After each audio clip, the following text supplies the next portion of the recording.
tardes. Es el último día de las jornadas Vespres Negras, que ya es la edición número 10 de este año.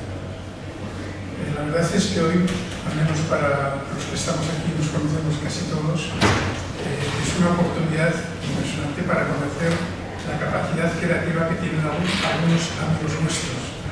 Entre ellos la persona que hoy nos va a acompañar, que es realmente el protagonista de una de las novelas para mí más interesantes del género negro que he leído últimamente. Bruno Estrada. Voy a dar una serie de datos sobre él para que tengamos todos. Es economista, coordinador de la Secretaría General de Comisiones Obreras, director adjunto del Programa Modular de Relaciones Laborales de la UNED, la Universidad Nacional de Educación del Estado de Madrid, presidente de la Plataforma por la Democracia Económica, y desde algún punto de vista ya más de lo que hoy vamos a hablar, es una persona que está participando en diferentes consejos editoriales de revistas y periódicos. Consejo Editorial de Contexto, de revista Temas, colabora con los diarios El País, El Público Es, Diario Es, Alternativas Económicas, Le Monde Diplomatique y algunas cuantas más. Pero aparte, él ha coordinado bastantes libros y, aparte de coordinar, también ha hecho muchos libros. Entre los libros suyos encontramos 1968, el año de las revoluciones rotas, 20 razones para que no te roben la historia de España, La Revolución Tranquila, y antes incluso que algunos de estos libros, bueno, alguno no, hizo una magnífica obra de teatro, La Escuela Rota, que sé que tuvo mucho éxito en Madrid. No sé si podemos recuperarla y que venga en San Feliu, que también tendríamos que por tanto es una persona, como digo, que sigue escribiendo mucho, que está colaborando absolutamente en muchísimas cosas. Ha coordinado también libros diversos. El Minuto, La lucha que acumuló a la democracia, Una empresa de todos, Conciencia de clase, Historias de las comisiones obreras.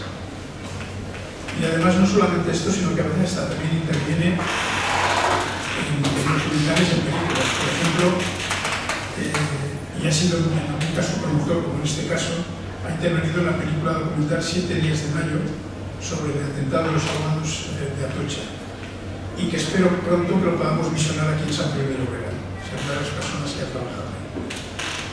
Bien, después de este perfil profesional, vamos a entrar un poco en el motivo de por qué está aquí hoy Bruno Estrada, y es precisamente porque escribe una de las novelas que encaja perfectamente en lo que es la cultura que hemos venido desarrollando en Vespres Negras, ¿no? En Vespres Negras. Ese libro que tenéis aquí delante es Rumbo a Catay. Después de todo este perfil profesional y literario, nos podemos preguntar qué hace un intelectual como tú escribiendo una primera novela que algunos la hemos situado en el panorama literario de la narrativa negra, la novela Rumbo a Catay. Imaginaos el salto cualitativo importante de una persona muy vinculada a lo profesional que saca también esta vena literaria que corresponde. Cuando tuve conocimiento de la misma, no me lo podía creer, y cuando la leí pensé, tengo que decirle a Bruno que no abandone la nueva senda literaria que ha emprendido, y espero que no la abandone. Y una sorpresa inesperada, aparte de decirle que me había encantado, le propuse hacer la presentación aquí en San Feliu. Es un poco de este itinerario que hemos seguido, pues está aquí puesto. Para preparar la presentación, una vez leída la novela, hice una pequeña investigación sobre opiniones que habían salido en los medios y en la literatura especializada alrededor de la obra Rumbo a Catay. Y me quedé con dos medios que hablaron de ella. primero es en la presentación que se hizo de la novela el 17 de octubre del 2024 en Valencia, en que presentaba el acto, iniciaba el acto, decía estas palabras: es una novela de género negro, pero a la vez ofrece una lectura como libro de viajes y de lujurias. Y yo me puse muy contento cuando vi esto, porque cuando me entregó la novela Bruno, la leí y hablamos, y le dije: oye, esta es una novela que podría estar perfectamente dentro del género negro, con lo cual ya me vino la idea de traerlo aquí. Pero además dije que estaba muy bien escrita, y que los parámetros con los cuales una novela tiene que funcionar se cumplían perfectamente. En otro medio, también en el diario digital Nueva Tribuna, publicaba un artículo, es más bien una reseña de Rafael Fraguas, titulaba, decía, Rumbo a Catay, desenvuelta narrativa de un novelista principiante. De este artículo cogí un párrafo porque me pareció interesante que ya antes de empezar a hablar de ella, pues estuviéramos mejor situados. Dice Rafael Fraguas, refiriéndose evidentemente a Rumbo a Catay: un retablo de una legión de saberes y experiencias vividas, desde las náuticas a las tecnológicas o las relacionadas con la ingeniería financiera. Todas estas y muchas otras afloran en el texto con una transparente naturalidad que, pese a su complejidad, el autor sabe hacerlas cercanas, comprensibles y verdaderas, sin permitir al lector que pierda un minuto en distraerse del galope tendido al que la novela leía. Yo personalmente hice una primera lectura, prácticamente, ya os lo digo, que la empecé y no la dejé. No sé si os pasa a veces que cuando empezáis una obra de estas que os gusta, sobre todo si es género narrativo, te se pasa a ti por entender. A mí me pasó. Ya digo que prácticamente la leí sin parar y pensé para mí: tengo que decirle a Bruno que siga por este camino literario. Tiene muchos, pero que este ya no la abandone. Que siga por este camino literario. Es una primera novela, sí, pero reconozco que hay duende literario, cultural y humano en quien escribe. Y que además es una novela que al final nos va a enriquecer a todos. Después me quedé tranquilo cuando, viendo también alguna opinión relacionada con esto, también hablaba él y dijo dos frases que a mí me gustaron, porque digo, bueno, como mínimo el consejo que le da parece que no lo olvida. Dice: repetiré con este género, aunque a lo mejor no en los mismos parámetros ni en los mismos códigos. Por tanto, ya sabes que estamos esperando que aparezca una nueva. Entonces, el acto de hoy lo tenemos previsto. Yo voy a leer, tenéis el libro allá, lo podéis adquirir, un poco una síntesis de lo que es el libro para que más o menos nos situemos todos. Después yo le pasaré la palabra a Bruno y le haré una serie de preguntas para que más o menos nos vaya situando sobre lo que es la novela.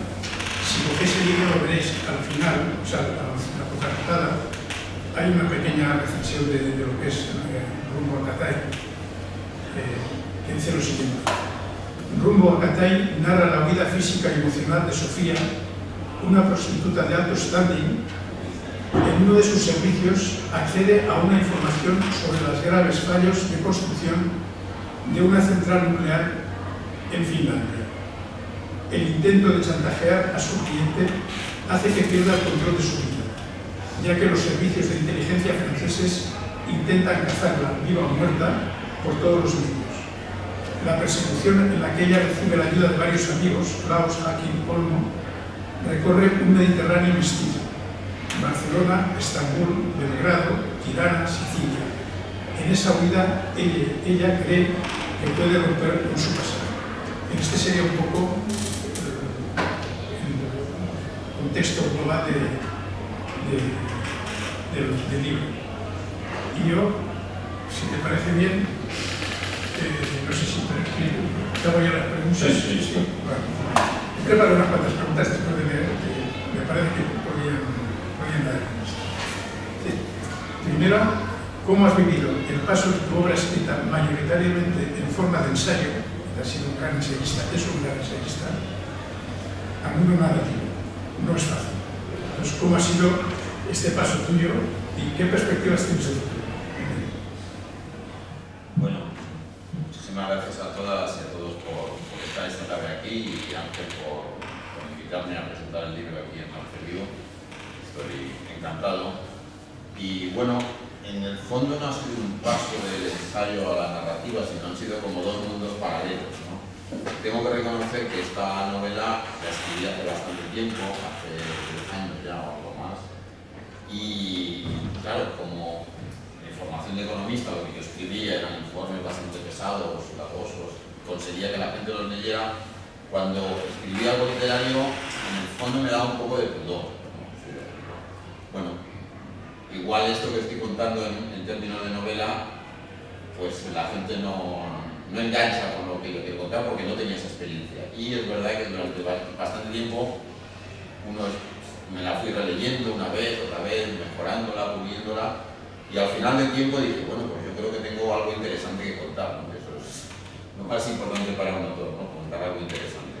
Y me atreví a que se publicara. Entonces, es verdad, como decía Ángel, que es una novela, es una narración, es una historia de viajes y de aventura, pero también tiene unos componentes políticos muy importantes, ¿no? Y yo lo que he intentado es coger personajes que lo que hacen es proyectar en términos más mayores, más mayúsculos, contradicciones que tenemos en nuestra vida cotidiana, ¿no? Lo que pasa es que al coger, pues en este caso, Sofía, que es la protagonista principal, una prostituta de lujo que quiere hacerse, en el fondo lo que cuenta su historia es hacerse las riendas con su vida, en términos profesionales y en términos sentimentales.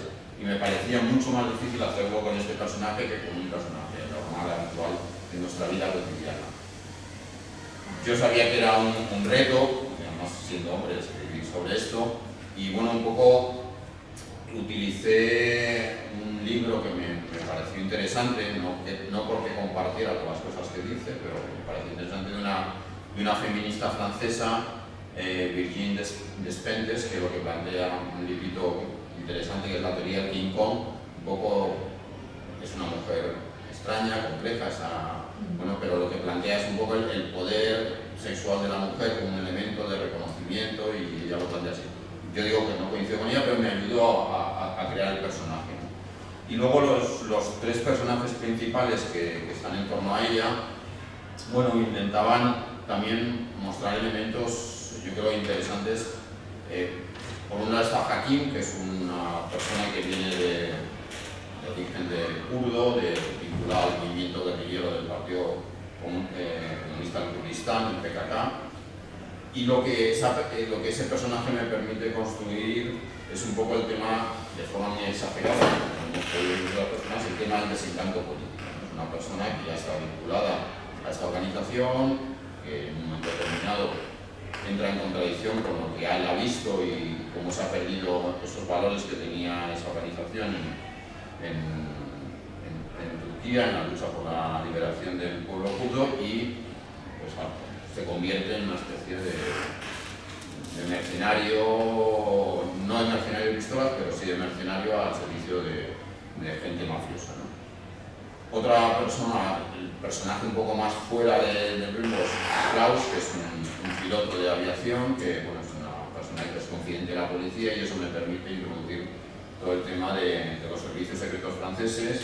Y el tercero es Solmo, que es el personaje más off, más fuera de estos espacios del resto de los personajes, porque un poco todos los personajes se mueven con una especie de eje de coordenadas entre lo que sería considerar una vida de éxito y de poder a una vida plenamente que no tiene que ver ni con el poder ni con el dinero, sino de ser feliz y ser capaz de construir esa vida, ¿no? Y bueno, esos son los personajes que están en torno a ella, que le ayudan, que le intentan ayudar, que entre ellos también ejercen de antagonistas en torno a ella. Y luego hay un personaje que es el antagonista principal, que es un francés, Alain Lalanne, que es un miembro de los servicios secretos franceses, que es, bueno, utilizo como en la primera resumen que os voy a contar, es un poco el origen de la historia. Ella descubre una información sobre una central nuclear que se está construyendo en Finlandia, porque en ese momento, cuando yo empecé a leer la novela, yo estaba escribiendo mucho sobre temas medioambientales y los peligros de la energía nuclear, y dije, bueno, pues mira, esto es una buena idea. Fue muy curioso cuando empecé a hacer la presentación del libro. Bueno, y me redocumenté, ¿no? Digo, a ver, esto que contaba yo, está vinculado a una central nuclear construida en Olkiluoto, en Finlandia, y a un cementerio nuclear que es un cementerio nuclear, se llama el de Ohtalo, que está construido con la idea de que dure miles de años, porque se están metiendo ahí residuos nucleares de alta intensidad radiactiva. Y bueno, esto sí que es una ficción por mi parte, que eso tenía problemas, fallas estructurales, pero volviendo a ver las cosas que me generaron ese interés, pues he vuelto a leer que nosotros que tenemos en España un cementerio nuclear de residuos de media actividad, que es el cementerio del Cabrín en Córdoba, pues ese cementerio tiene filtraciones de residuos nucleares desde hace varios meses, desde hace varios años. Es decir, que el riesgo, el miedo no ocurre como lo cuento, pero tenemos que tener en la cabeza que el tema nuclear es un riesgo para las sociedades, para la vida en el planeta. ¿Y por qué Francia? ¿No? ¿Por qué Francia esa región? Porque en Francia, el gobierno francés desde hace muchos años es un gobierno que decide que el tema nuclear es un tema de Estado por encima de cualquier color político y actúa por parte de todos los intereses del Estado a defender ese elemento, ¿no? El elemento que a mí me dio la clave fue, lo recordaréis, que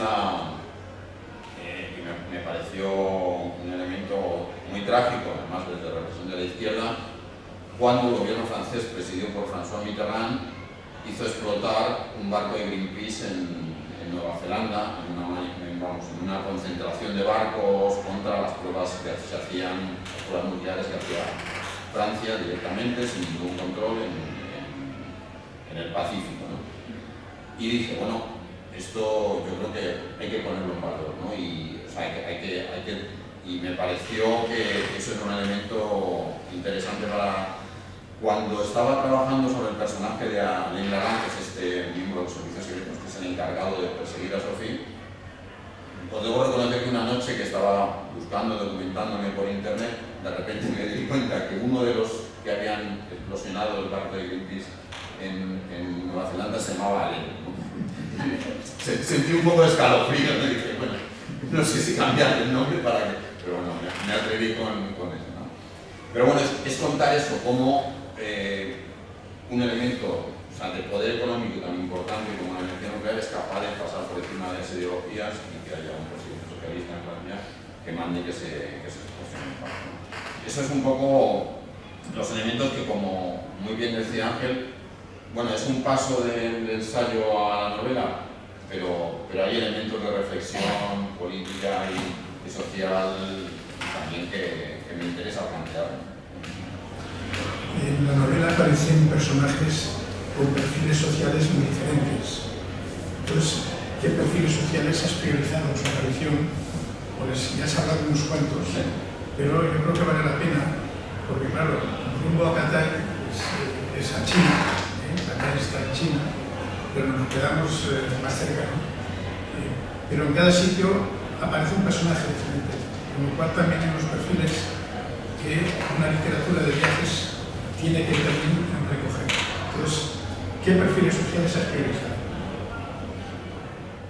Bueno, en principio debería explicar lo de, como tú has hecho mención, qué significa Katai en mi novela, ¿no? Katai es la idea de China en el conocimiento medieval europeo, ¿no? Es un país lejano, desconocido, una especie de paraíso en la tierra por las informaciones que llegan de Marco Polo, y es la construcción mental que se hace en la Edad Media, es que eso es Katai, ¿no? Es decir, que un lugar que no se sabe muy bien qué es, pero que lo tiene todo, ¿no? Pues es un poco la idea de los personajes, buscar ese Cathay en la Tierra, ¿no? Ellos, como decía, los personajes lo que me plantean, decías tú, ¿no? Partimos de la huida de ella, la persecución de ella, parte de Barcelona, pero luego recorre partes del Mediterráneo, Sicilia, también se introduce el tema de las guerras, del final de las guerras de Yugoslavia, y ahí está involucrado Hakim con algunos de los antiguos mercenarios serbios que luchan en la guerra de las Yugoslavias. Hay un personaje, como decía antes, Olmo, que es el personaje que le permite a la protagonista encontrarse y buscar ese espacio propio para ella. Para mí hay una frase en el libro que me parece un poco resumen de todo lo que quiero contar con Libro a Cathay. Yo casi os la leo un poco, yo creo que te ayuda a entenderlo mucho mejor, ¿no?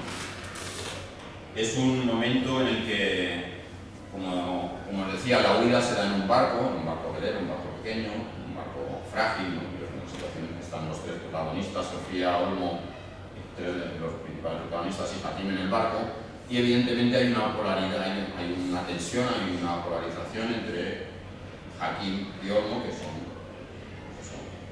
dos personas que quieren tener una relación con ella, y ella está dudando entre uno y otro, ¿no? Y en vez de un elemento de discusión violenta, lo que plantea es una especie de discusión intelectual entre ellos, ¿no? para ganarse a la chica, ¿no? Entonces, para mí una parte de lo que quería escribir, bueno, lo he metido aquí, aunque era un proyecto mucho más ambicioso que tenía, que era escribir sobre la época del descubrimiento, la llegada de Colón a América y las cosas extrañas que se produjeron en esa época, y es mucho más difícil, me di cuenta cuando me metí que era mucho más difícil, y por eso lo introduzco aquí en un pequeño capítulo, ¿no? Entonces, Hakim, que es el personaje más orgulloso, más egoísta, más impetuoso, le plantea a Olmo, que es un personaje más tranquilo, que es el patrón del barco, una disputa en torno a dos personajes, Colón y un personaje mucho menos conocido que Colón, que es Giovanni Caboto. Giovanni Caboto fue un italiano de la misma, posiblemente la misma edad, una diferencia de edad de 5 años, mucho más con Colón, nacido también en Génova, parece ser, y que llegó a América, al continente, varios años antes de que llegara Colón. Cuando digo el continente es porque es verdad que Colón llegó primero a las islas del Caribe, pero Colón no tocó el continente americano hasta en su cuarto viaje, que tocó las costas de Honduras, Guatemala.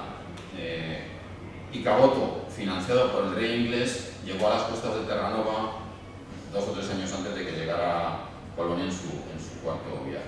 Pero este hombre, Caboto, llegó a Terranova, volvió a Inglaterra, recibió 13 guineas tan solo del rey inglés, y volvió en un segundo viaje con su hijo, con 2 o 3 barcos más, porque le ha dicho al rey inglés que había encontrado tierra, ¿no? Pero no hemos vuelto a saber nada más en la historia de este individuo, Caboto. Entonces, Hakim lo que le dice que el que ha ganado en la historia, el que ha ganado en los términos tradicionales de lo que se considera ganar, perder, es Colón, porque es el que ha quedado en nuestra idea de que es el que descubrió América, ¿no? Y la respuesta de Olmo es la siguiente. Hakim le dice: Caboto, después de llegar a las costas de Norteamérica, probablemente cerca de lo que era Terranova, esto le dice Olmo, regresó a Bristol, donde había partido, recibió 13 guineas y zarpó de nuevo al viaje del que nunca regresó. Entonces Hakim le dice, o sea, que naufragó o le mataron los indios, fracasó. Entonces Olmo le dice, yo tengo otra teoría. Tal vez Caboto encontró Vinland. Vinland eran las señaladas tierras del vino de las sagas vikingas, y decidió quedarse allí el resto de su vida, en una pequeña bahía escondida al abrigo del viento con abundante pesca y caza. O sea, el buscar una vida plena más allá de los oropeles, del poder, del dinero, es lo que buscaba Colón. De hecho, el gran proyecto de conquista y descubrimiento de Colón no era encontrar tierras, era encontrar una ruta hacia lo que encontró en unas islas intermedias, el gran proyecto de Colón era crear esclavos, y traer esclavos indios a España como el gran proyecto. Es decir, en esa visión del poder, y Olmo plantea una vida muy diferente. Bueno, eso es un poco el perfil de mis personajes. Bien, a medida que vas leyendo la novela, que vas conociendo los personajes, después hablaremos más de alguno en concreto, pero aparece como una visión que yo solo planteo, porque seguramente es la visión mía, pero para mí en el trasfondo de esta novela hay una crítica radical al sistema capitalista. Entonces le pregunto, ¿estaba en tu intención narrativa de la novela explicitar esta dimensión? Porque más allá de la trama completa de los personajes, hay una intención también de decir que esto se produce, que las maldades que vemos y todo esto tiene mucho que ver socialmente con lo dominante. Sí, por supuesto. O sea, ahí también la novela empecé a escribirla, aunque como digo es un proceso largo, pero empecé a escribirla pues a finales, en los extractores de la crisis financiera de 2008-2009, que eso también me influyó. Y de hecho por ejemplo, hay un pasaje en el que ella relata, la protagonista que ha sido capaz de ahorrar dinero, relata un proceso de especulación financiera que ya vive y que se vivió en el año 2008-2009, y de que los ahorros desaparecieron completamente por arte de magia, ¿no?, en estos fenómenos de especulación financiera. Luego hay otro momento también que a mí eso es un tono más irónico, pero me lancé por ahí en contra de los bancos, que es cuando van a recuperar Joaquín y el mafioso serbio van a recuperar el dinero que tienen en un banco, y el banquero no les da el dinero, y ellos dicen, no, pero es que es nuestro dinero, usted no puede quedarse con nuestro dinero. Entonces, claro, ellos casi actúan como delincuentes y le amenazan al banquero para llevarse su dinero, ¿no? Un poco esa reflexión de cómo los bancos eran capaces de quedarse con tu dinero y tú no eras incapaz de hacer nada para enfrentarse. Y luego todo lo referido evidentemente al tema nuclear, que es un elemento básico también del capitalismo que hemos vivido en los últimos años, ¿no? Y lo lamentable y lo peligroso es que lo estamos viendo en Estados Unidos actualmente, como frente a una idea en los últimos 15-20 años de que era posible avanzar hacia un mundo de energía renovable, de autoabastecimiento, parece que esto está volviendo en contra, y por ejemplo todas las grandes empresas americanas han abandonado, no todas, pero muchas de ellas han abandonado sus objetivos medioambientales porque ya no hay un Estado, en este caso Estados Unidos, que les impulsa hacia eso, ¿no? La situación todavía, afortunadamente Trump no ha entrado en este tema, pero bueno, da una pinta horrible, ¿no? Como los negocios que están instalados buscan obtener máxima rentabilidad en un corto espacio de tiempo y no les importa nada lo que le pasa al conjunto de la humanidad. Cuando os decía antes lo del cementerio de Onkalo en Finlandia, es tan curioso que el cementerio va a empezar a funcionar este año, con varios retrasos por sobrecostes de fabricación, de construcción, etc. Pero claro, como eso tiene que durar miles de años, porque se meten residuos ahí que no se sabe quién se lo puede encontrar dentro de... No saben ni qué lenguaje utilizar para advertir del peligro de lo que está ahí, ¿no? O sea, imaginaros cómo cuando tenemos que pensar esas cosas, no estamos metiendo basura en un sitio, basura muy peligrosa, y no sabemos qué va a pasar luego, y esa basura se mete ahí porque es la forma de obtener rentabilidad en el sistema a partir de una producción de energía que no es limpia, y que si tuviéramos en cuenta todos esos costes no sería competitiva, ¿no? Pero bueno, ahí nos engañan mucho. Hay una cosa que también se la quiero preguntar. Lógicamente, cuando él empieza a escribir esta obra, que no es ahora, la situación política global que hay tanto en Europa como en el mundo, la que tenemos ahora, que está un poco definida al final, hay un momento que a través, es la interpretación que hago yo, del desarreglo que hay entre los personajes, un poco lo que viene a situar también el desarreglo global en el que estamos viviendo. Yo no sé si hubieses escrito un poco más tarde, hubieses hecho hincapié precisamente en toda la actual situación política global que existe. Sí, bueno, en general un elemento común de todos los personajes que están desubicados, ¿no? Tienen unas expectativas de vida que se van cambiando, y eso les hace estar desubicados en sus planteamientos de por qué han querido ser lo que son, ¿no? Y evidentemente hay menciones también al tema de la inmigración en el Mediterráneo, ¿no? Y bueno, yo intento reflejar algo que es una realidad evidente de las situaciones que nos encontramos. En una cosa que decía Ángel al principio, que se me había olvidado también comentar, y yo se lo agradezco mucho que diga que se lo leyó de un tirón, ¿no? Porque para mí, bueno, hay diferentes formas narrativas de literatura, pero para mí el autor tiene que pensar mucho en el público, en que el público, o sea, ser muy amable con el público, ¿no? con el lector.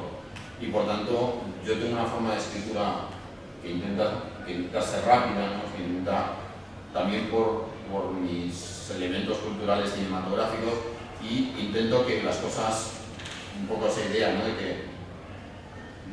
que tenga un ritmo cuasi cinematográfico para que el lector no huya de las descripciones muy exageradas, aunque sí hay una reflexión psicológica de los personajes y entender por qué toman las decisiones, pero en términos de acción intento que el tema sea bastante rápido, porque me parece que es, bueno, es una forma de que el lector sienta que aquello le gusta y le interesa, ¿no? Y no hace falta, bueno, esto no me está interesando, lo dejo de leer y vuelvo a leerlo. Yo quiero que, como ha hecho Ángel, que no pare de leer hasta que termine el libro. Bueno, estoy esperando que llegue otro para leerlo. Bueno, hay un tema que me parece interesante plantearlo, no sé qué decir, pero curiosamente el personaje central es una prostituta, Sofía, es decir, se convierte en el personaje central de la obra. ¿Cómo definirías el papel que le haces tú? Bueno, el papel es decir, es de alguien que, como decía antes, está desubicado, pero que lo que intenta es tomar las riendas de su vida, tomar las riendas a nivel práctico, a nivel concreto, pero también a nivel emocional, ¿no? Es la persona, como decía antes, que lo que tiene no le gusta, pero tampoco no sabe muy bien qué es lo nuevo que está buscando, hasta que no puedo decir más, porque si no puedo decir. Me ha causado una buena sensación en el sentido de que de todos los personajes prácticamente que aparecen, el personaje de la prostituta, que podría ser socialmente el más castigado, al final es la que tiene un mensaje seguramente más abierto. Ya veis que con lo que os estamos diciendo, supongo que os lo vais a leer porque vale la pena. Yo no, en estos momentos ya digo, podría hacer un análisis más desde el punto de vista filológico. Es una novela muy bien escrita. Es decir, yo pensaba que la había probado ahora mayor mérito si hace 10 años que lo hiciste, porque básicamente aquellos cánones que una narrativa tiene que tener los cumple perfectamente, y por tanto por eso le digo, ya que te has animado a publicar una novela, libros de ensayo ya tienes muchos, publicas muchos los diarios y todo esto, interesantísimo también, pero un poco para entretenimiento de todos, si con esta textura que has hecho esta novela continúas haciendo alguna, no te preocupes que vendrás más veces a presentar tus novelas aquí esta mañana. Deciros que para nosotros, amigos, para la gente que montamos las jornadas de Vespes Negras, es muy importante que la gente que ha escrito venga. No solamente que hablemos de libros, sino que venga. Porque el testimonio es un testimonio mucho más veraz, mucho más claro, y permite también identificar mucho más los objetivos que cualquier libro, por narrativo que sea, pretende. Y ahora sí que dejamos, si queréis hacer alguna pregunta, para que podáis preguntar cosas si os interesa.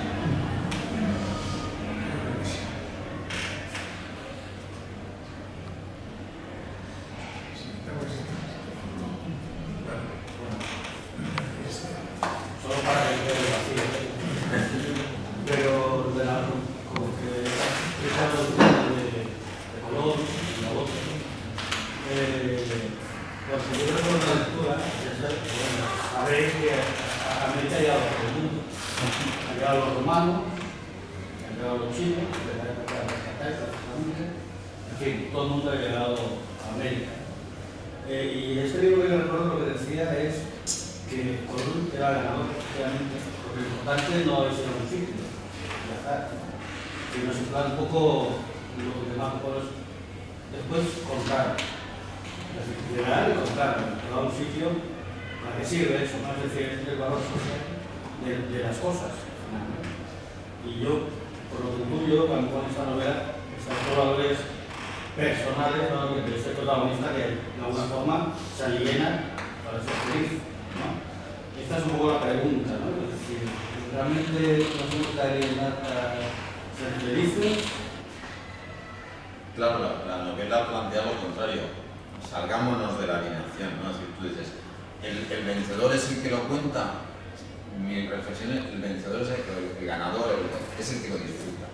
O sea, digo, Caboto es el que, en mi hipótesis, disfruta América, en un espacio absolutamente virgen, en el que vive con placer y sin enfrentarse con nadie.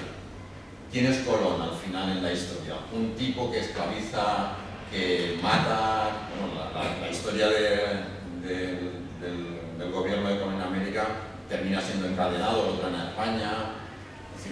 Es un ser bastante. Yo en ese momento leí bastante sobre historia de Colón, historiadoras españolas de Colón que ha habido muy buenas y tal, y yo recuerdo de haber leído de ella, creo que se llama Consuelo, no me acuerdo el nombre y apellido, pero de la Universidad de Sevilla, dice, me siento repugnancia del personaje sobre el que he dedicado mi vida a conocerlo, ¿no? Porque, bueno, para mí eso no es un ganador, ¿no? Porque cuando yo hablo en términos de ganadores, hablo en términos de ganadores sociales, de alguien que aporta a la sociedad. La reflexión. En lo que decía Ángel, ¿no? sobre si me atrevo a escribir más en este ámbito. Bueno, yo tengo una idea bastante perfilada y bastante determinada en la que intento conjugar otra vez literatura y reflexión política, ¿no? Y es un libro sobre el tema de la matanza de los abogados de Atocha, un poco contando lo que no se pudo contar en aquel momento, que eran todas las tramas policiales y de ultraderecha que había detrás de los asesinatos. Entonces, una especie a mí en un libro que escribí en 1968, el año de la Revolución Rota, Daniel Bernabé, en una presentación, me dijo que yo escribía en un estilo de realismo mágico político, que era algo que se inventó él en ese momento, y me gustó, ¿no? Entonces, bueno, un poco en este caso de la matanza de los abogados de Atocha, creo que voy a intentar utilizar eso, ¿no? A partir de la novela, poder contar cosas que no se pudieron contar en aquel momento porque no dejaron que los abogados intervinieran. ¿Hay alguna cosita más? Deciros, ya por acabar, él ha intervenido en el documental película sobre 7 días de mayo, ha intervenido en la película, él es un buen cineasta, y estamos esperando, si no lo haremos aquí en el Ateneo, llevar para un foro en el Cinebaix, que invitaríamos también para que viniera a dirigir. Muchas gracias por vuestra presencia, el libro lo podéis adquirir, pero yo creo que ha valido la pena tener hoy entre nosotros a una persona que ha escrito una muy buena novela narrativa